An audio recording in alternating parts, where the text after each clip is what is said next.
Triệu Lệ Dĩnh và Phùng Thiệu Phong trả lời phỏng vấn bảo vệ quyền riêng tư của con trai như thế nào. Triệu Lệ Dĩnh và Phùng Thiệu Phong nói về quyền riêng tư của con, câu chuyện phía sau ánh đèn, sân khấu trong làng giải trí Hoa ngữ.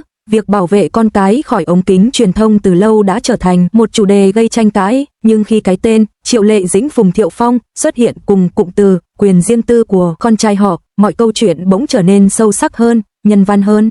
Bởi vì đằng sau ánh sáng chói lọi của danh tiếng, họ đều là bố mẹ của một đứa trẻ, và đứa trẻ đó, giống bao đứa trẻ khác, cần được lớn lên trong một thế giới bình yên. Buổi phỏng vấn diễn ra vào một buổi chiều mùa thu, trong trường quay sáng ngập ánh đèn. Dù đã ly hôn, cả hai xuất hiện trong cùng một chương trình đặc biệt về giáo dục, và lần đầu tiên, họ ngồi xuống để nói cùng nhau về vấn đề này, quyền riêng tư của con mình. Không những giới truyền thông mà cả cộng đồng mạng cũng ngỡ ngàng. Ai cũng tò mò Triệu Lệ Dĩnh và Phùng Thiệu Phong sẽ trả lời thế nào về con trai. Họ có bất đồng, hay họ sẽ bảo vệ con theo cùng một cách? Câu trả lời đầy bất ngờ khi người dẫn chương trình hỏi câu đầu tiên, vì sao chị không công khai hình ảnh con? Triệu Lệ Dĩnh khẽ cúi đầu, nở nụ cười ngập ngừng nhưng rất thật. Giọng cô trầm lại, nhẹ nhưng kiên định, vì tôi muốn con có một cuộc sống bình thường. Cô giải thích rằng từ ngày làm mẹ, cô hiểu rõ hơn sự khắc nghiệt của showbiz. Một bức ảnh, một khoảnh khắc, thậm chí chỉ một biểu cảm của đứa trẻ cũng có thể bị phân tích, lan truyền và trở thành đề tài bàn luận. Cô nói, khi tôi còn nhỏ, tôi có quyền được sai, được chạy nhảy, được làm những điều trẻ con vẫn làm. Nhưng trẻ con trong gia đình người nổi tiếng, đôi khi không có đặc quyền đó. Cả trường quay im lặng. Triệu Lệ Dĩnh tiếp tục, tôi không muốn con phải trưởng thành trong một cái lồng bằng ánh đèn flash.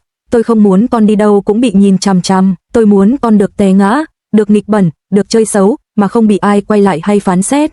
Giọng cô khẽ run ở câu cuối, tôi chỉ muốn con được làm một đứa trẻ. Người dẫn chương trình hỏi tiếp, chị có nghĩ việc giấu con sẽ khiến truyền thông tò mò hơn không? Triệu Lệ Dĩnh mỉm cười, tôi chấp nhận điều đó, nhưng tôi không chấp nhận để con phải chịu thay tôi. Câu trả lời khiến cả ekip phải thốt lên, đó chính là sự mạnh mẽ của một người mẹ. Khi câu hỏi được chuyển sang Phùng Thiệu Phong, anh không vội trả lời. Anh nhìn xuống đôi tay mình, rồi rút ra một chiếc vòng tay nhỏ của trẻ con, đồ mà con trai thích nhất. Sau vài giây im lặng, anh nói, tôi từng nghĩ việc công khai hình ảnh con cũng không có gì, nhưng càng lớn tuổi, tôi càng hiểu bình yên là món quà quý giá nhất mà người làm cha có thể trao cho con. Anh thú nhận quá nhiều đứa trẻ bị gắn mác, con của diễn viên, con của idol, con của ngôi sao. Điều đó khiến cuộc sống của chúng nặng nề hơn. Tôi muốn con trai mình có quyền lựa chọn muốn bước vào thế giới của bố mẹ hay không. Người dẫn chương trình hỏi, anh có sợ bị nói là che giấu quá mức không? Phùng Thiệu Phong cười nhẹ, có một chút bất lực, tôi thà bị nói, còn hơn để con bị tổn thương. Sau đó anh nhìn sang Triệu Lệ Dĩnh, lần đầu tiên trong buổi phỏng vấn, ánh mắt họ chạm nhau.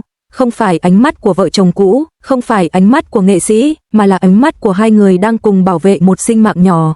Anh nói tiếp, tôi và Lệ Dĩnh có điểm khác nhau trong cách sống, nhưng có một điều chúng tôi giống nhau, đó là yêu con bằng tất cả những gì mình có. Câu nói khiến cả khán phòng xúc động. Khi được hỏi về tương lai, nếu con trai muốn công khai thì sao? Đây là câu hỏi khiến cả hai không giấu được sự bất ngờ. Triệu Lệ Dĩnh trả lời trước, khi con đủ lớn, đủ tự chủ và đủ hiểu những gì mình đang làm, tôi sẽ tôn trọng quyết định của con. Nhưng cô nói thêm, nếu con muốn trở thành người bình thường, tôi cũng sẽ ủng hộ hết mình. Điều quan trọng nhất là con phải hạnh phúc. Phùng Thiệu Phong đồng ý, chúng tôi sẽ để con chọn. Showbiz không phải là nơi an toàn, nhưng nếu sau này con muốn theo nghề của bố mẹ, chúng tôi sẽ ở bên. Còn nếu con muốn sống một cuộc đời yên bình, tôi sẽ vui vì điều đó. Một phóng viên hỏi một câu khiến cả trường quay hơi căng thẳng, hai người đã ly hôn, vậy làm sao để đồng thuận trong việc bảo vệ quyền riêng tư của con? Triệu Lệ Dĩnh và Phùng Thiệu Phong cùng bật cười. Triệu Lệ Dĩnh nói, ly hôn là chuyện của hai người, nhưng làm cha mẹ là chuyện của cả đời. Phùng Thiệu Phong tiếp lời, chúng tôi có thể không còn là vợ chồng, nhưng chúng tôi vẫn là một đội khi nói về con. Câu nói ấy khiến mạng xã hội nổ tung, hàng triệu bình luận xuất hiện trong vài giờ. Đây mới là phụ huynh văn minh, không cần tái hợp, chỉ cần cùng yêu thương con là đủ. Cách họ bảo vệ con thật trưởng thành. Cả hai dù đã chia xa, nhưng tư duy trong việc nuôi dạy con lại rất thống nhất, tôn trọng, bảo vệ, đặt con lên hàng đầu. Một phóng viên hỏi, chị có từng cảm thấy day dứt không khi con bị chú ý quá nhiều dù chưa bao giờ xuất hiện trước truyền thông? Triệu Lệ Dĩnh im lặng vài giây, sau đó, giọng cô nghẹn lại, có chứ, tôi là mẹ mà, tôi không thể không đau khi con bị kéo vào cuộc sống của tôi. Cô nói, tôi tự trách mình rất nhiều, nhưng điều duy nhất tôi có thể làm là đứng trước con, không phải phía sau con, để chắn hết mọi ánh mắt, mọi lời bàn tán, mọi điều xấu thay con. Một giọt nước mắt rơi xuống, nhưng cô lau rất nhanh, như thể không muốn ai nhìn thấy. Phùng Thiệu Phong nhìn cô, ánh mắt đầy trân trọng. Anh nói nhỏ, cô ấy là một người mẹ tuyệt vời. Một câu nói thật lòng, không màu mè, không diễn. Cuối buổi phỏng vấn, người dẫn chương trình hỏi một câu cuối, hai người muốn nói gì với con trai đang xem chương trình này? Phùng Thiệu Phong mỉm cười, con trai, bố mong con lớn lên mạnh mẽ, tự do và vui vẻ. Bố không cần con nổi tiếng, không cần con giỏi hơn ai. Bố chỉ cần con làm chính con. Anh dở giọng xúc động, và dù con ở đâu, bố vẫn luôn dõi theo. Triệu Lệ Dĩnh nhìn thẳng vào camera, đôi mắt trong nhưng đượm buồn. Con yêu, nếu sau này con xem lại chương trình này, mẹ muốn con biết rằng mẹ đã cố gắng hết sức để bảo vệ con khỏi thế giới này. Không phải vì mẹ sợ thế giới, mà vì mẹ sợ con phải lớn lên quá nhanh. Cô hít một hơi sâu, mẹ không hoàn hảo, nhưng mẹ yêu con hơn bất kỳ ai, và cuối cùng con có thể được biết đến là con trai của Triệu Lệ Dĩnh hay Phùng Thiệu Phong. Nhưng trước hết, con là chính con, và mẹ sẽ luôn tôn trọng điều đó. Sau buổi phát sóng, chủ đề, cách Triệu Lệ Dĩnh Phùng Thiệu Phong bảo vệ quyền riêng tư của con, trở thành tiêu điểm lớn trong cộng đồng mạng. Điều khiến khán giả xúc động không phải là những lời nói hào nhoáng, mà là sự chân thật, sự đồng lòng và sự trưởng thành trong cách họ đối diện với trách nhiệm làm cha mẹ. Dù họ không còn bên nhau, nhưng trong việc bảo vệ con, họ vẫn đứng cùng một chiến tuyến. Một người hâm mộ đã viết, ở một thế giới ồn ào như showbiz, việc họ bảo vệ con bằng sự im lặng là cách yêu thương lớn nhất. Và đó cũng là điều buổi phỏng vấn này truyền tải. Nổi tiếng là lựa chọn của bố mẹ, nhưng bình yên phải là quyền của con. Trong giới giải trí Hoa ngữ, nơi mỗi cái liếc mắt cũng đủ trở thành đề tài trên hot search, việc hai ngôi sao hàng đầu như Triệu Lệ Dĩnh và Phùng Thiệu Phong chọn cách bảo vệ con trai bằng sự im lặng gần như tuyệt đối là điều rất hiếm thấy. Kể từ khi con trai họ bé tưởng chào đời, truyền thông, khán giả và fandom của cả hai liên tục đặt câu hỏi: tại sao không công khai mặt con? Tại sao không chia sẻ hình ảnh gia đình hạnh phúc? Tại sao mọi thứ liên quan đến đứa trẻ đều được giữ kín đến vậy? Mỗi lần xuất hiện trước ống kính, dù cùng hay riêng, cả hai đều rất thận trọng.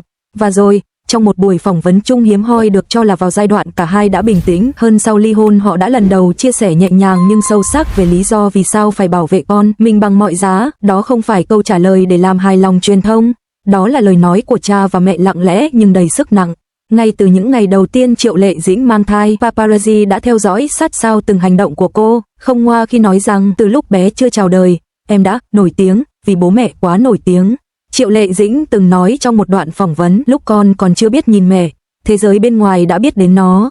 Điều đó khiến tôi thật sự sợ hãi. Cô là người từng bước lên từ nghèo khó, bị soi xét, bị chê bai, bị áp lực trong từng năm đầu sự nghiệp. Cô hiểu rõ ánh mắt của dư luận có thể sắc nhọn như thế nào.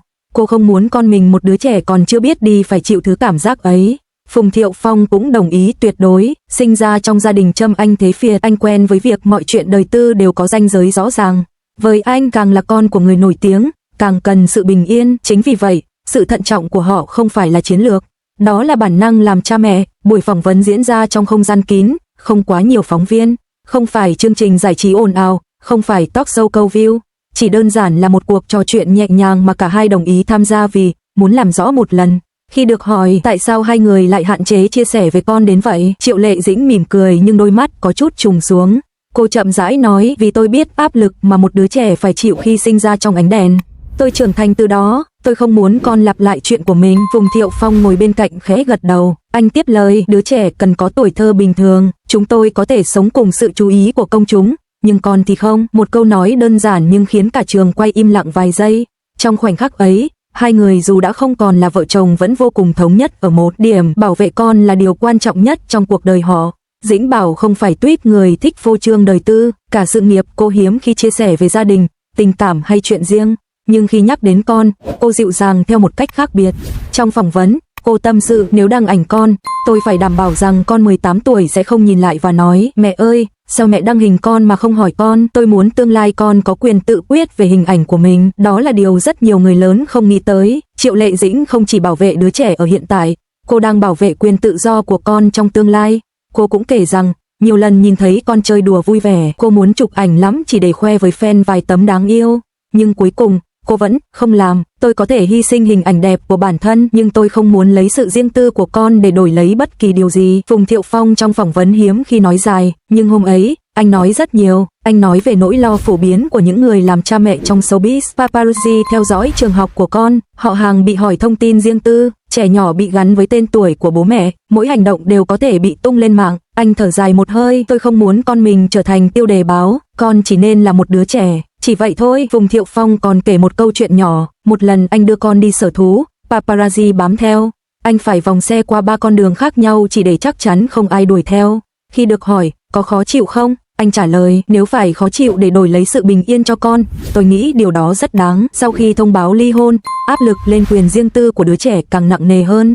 Nhiều tờ báo giật tít, con trai ở với ai? Họ có tranh quyền nuôi con không? Tương lai đứa trẻ sẽ thế nào? Nhưng cả hai vẫn chọn im lặng. Trong cuộc phỏng vấn, Triệu Lệ Dĩnh chia sẻ, con có hai người yêu thương nó, dù chúng tôi ở bên nhau hay không, con vẫn không thiếu tình cảm. Cô nói câu đó bằng giọng chắc nịch, như muốn gửi lời đến truyền thông rằng đừng dùng đứa trẻ làm công cụ câu hỏi. Phùng Thiệu Phong thì nói, tôi và cô ấy đều thống nhất một điều, chỉ những gì tốt nhất cho con mới là quyết định đúng. Họ không công khai cách chia sẻ trách nhiệm, cũng không kể về việc ai chăm con nhiều hơn. Họ chỉ nhấn mạnh điều duy nhất quan trọng, con không bị bỏ rơi, không bị mất đi ai cả. Đây là câu hỏi mà khán giả đã hỏi hàng ngàn lần. Và lần này, họ trả lời rất rõ. Triệu Lệ Dĩnh nói, khi con đủ lớn để tự nói, mẹ ơi, con muốn mọi người biết con là ai thì tôi sẽ tôn trọng lựa chọn đó. Phùng Thiệu Phong thì mỉm cười, còn hiện tại, con không cần phải xuất hiện để làm hài lòng bất kỳ ai. Cả hai đều xác định con là một cá thể độc lập, không phải phiên bản mini của người nổi tiếng. Khi đoạn phỏng vấn được đăng tải, phản ứng của cư dân mạng chia thành 3 nhóm. 1. Nhóm tò mò, họ muốn biết thêm, muốn nhìn mặt bé, muốn thấy cảnh gia đình 3 người. 2. Nhóm hoài nghi, họ cho rằng nghệ sĩ càng che, khán giả càng muốn biết. 3. Nhóm thấu hiểu, đây là nhóm để lại nhiều bình luận nhất. Họ đúng, trẻ con không đáng phải chịu ống kính, tôi từng là con của người nổi tiếng, tôi hiểu cảm giác đó. Họ trưởng thành thật rồi, dư luận nên tôn trọng. Sự ấm áp trong cách họ nói về con đã khiến nhiều người mềm lòng. Trong phần cuối buổi phỏng vấn, cả hai được hỏi nếu có thể dành một lời cho con trong tương lai, hai người muốn nói điều gì. Triệu Lệ Dĩnh, con đừng sợ ánh mắt của thế giới, mẹ sẽ đứng đó phía sau con. Phùng Thiệu Phong, con hãy sống cuộc đời của riêng con, bố mẹ đã bảo vệ con ở giai đoạn này, để sau này con có thể tự bước đi. Hai câu nói ấy giống như một bản giao ước vô hình, không cần phô diễn tình cảm, không cần tạo dựng hình ảnh gia đình hoàn hảo, chỉ có tình yêu thuần khiết và bình lặng. Triệu Lệ Dĩnh và Phùng Thiệu Phong không phải cặp đôi đầu tiên trong làng giải trí chọn cách bảo vệ con, nhưng họ là một trong số rất ít người nói điều đó ra một cách rõ ràng, trưởng thành và nhân văn như vậy. Họ cho khán giả thấy rằng không đăng hình con không phải vì giấu giếm, không nhắc đến con không phải vì thiếu tình thương, giữ im lặng chính là cách yêu mạnh mẽ nhất. Trong thế giới nơi ánh sáng sân khấu luôn muốn chiếu vào mọi ngóc ngách đời tư, họ chọn tạo cho con một góc tối nơi em có thể lớn lên mà không bị soi xét. Và đó là điều đẹp nhất mà người làm cha làm mẹ có thể làm.